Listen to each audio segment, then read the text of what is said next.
தமிழ்நாட்டு அரசியல் களத்துல பல்வேறு நபர்கள் தங்களை பெரிய அரசியல் ஆராய்ச்சியாளர்கள், அரசியல் வியூக நிபுணர்கள்னு சொல்லிக் கொண்டாலும் கடந்த 50 ஆண்டுகளுக்கும் மேலாக இந்த அரசியல் களத்தை உற்று கணிக்கக்கூடிய ஒரு வல்லமை படைத்தவர்னா அது ரவீந்திரன் துரைசாமி அவர்கள் தான். அந்த அளவுக்கு இந்துத்துவ சித்தாந்தத்தின் பால் அவர் ஈர்க்கப்பட்டு இருந்தாலும் தமிழ்நாட்டு அரசியல் களத்துல ஒரு தலைவர் என்ன நினைக்கிறாரு, அவர் என்ன மாதிரியான அரசியலை பண்ணுவாரு அப்படின்ட்டு நெத்தி போட்டுல அடிச்ச மாதிரி ரொம்ப பாயிண்டாகவே சொல்லுவாரு. அது அவர் சொல்ற மாதிரி 10க்கு 8 கரெக்டா தான் இருக்கும். ஒரு சில நேரம் அது தவறாக போகலாம். ஆனாலும் மெஜாரிட்டியான அவருடைய கணிப்புகள், முக்கியமா சொல்லணும்னா அது அவருடைய அரசியல் ஆராய்ச்சின்னு சொல்லணும். சோ அந்த மாதிரியான ஒரு ஆராய்ச்சியாளராக ரவீந்திரன் துரைசாமி பரிணமிச்சுட்டு வர்றாரு. அவருடைய சமீபத்திய ஒரு நேர்காணல்ல ரொம்ப தெளிவா ஒரு விடயத்தை சொல்லியிருந்தார். 2026 தேர்தல்ல ஒரு 5 முனை போட்டியாக போகும் பொழுது இங்க இதுவரை இல்லாத அளவுக்கான ஒரு மிகப்பெரிய அளவுக்கான கன்சால்டேஷன் அப்படிங்கிறது நாம் தமிழர் கட்சிக்கும் அதே மாதிரி இன்னொரு புறம் பாஜகவுக்கும் ஏற்பட வாய்ப்பு இருக்கு அப்படிங்கறத அவர் சொல்றாரு.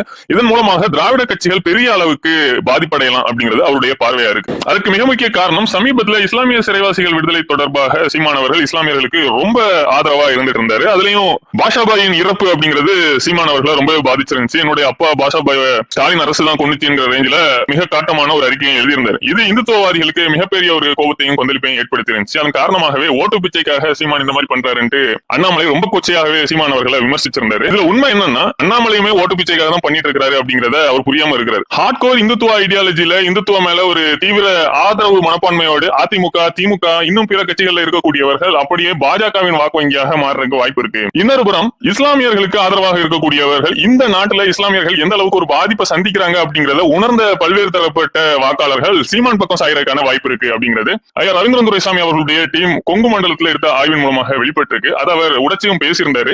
இந்த மாதிரியான ஒரு ஸ்பிளிட் அப்படிங்கிறது தமிழ்நாடு முழுவதும் வரும்பொழுது அது நாம் தமிழர் கட்சியின் வாக்கு வங்கியை பல மடங்கு உயர்த்தும் அப்படிங்கிறது அவருடைய பார்வையா இருக்கு. ஏற்கனவே நாம் தமிழர் கட்சியின் வாக்கு வங்கி 8ல இருந்து 16 கூட போகலாம், இல்ல 24 கூட போகலாம் அப்படிங்கிற ரேஞ்சில தான் ரவீந்திரன் துரைசாமி அவர்கள் பேசிட்டு இருக்காரு. அதுக்கு முதல் ஒரு காரணமாக தேவேந்திரர் மற்றும் பரையர் வாக்குகள் அருந்ததியர் உள்ளிட ஒதுக்கீடுனால வரும் அப்படிங்கிற ஒரு காரணத்தை வைத்தவர் இப்போ இந்த மாதிரியான ஒரு ஆய்வு முடிவையும் வெளியிட்டு இருக்காரு. சோ நிச்சயமாக தமிழ்நாட்டு அரசியல் களத்தில் இருக்கக்கூடிய அனைத்து அரசியல் தலைவர்களுமே ஓட்டுக்காக தான் வேலை செய்வாங்க.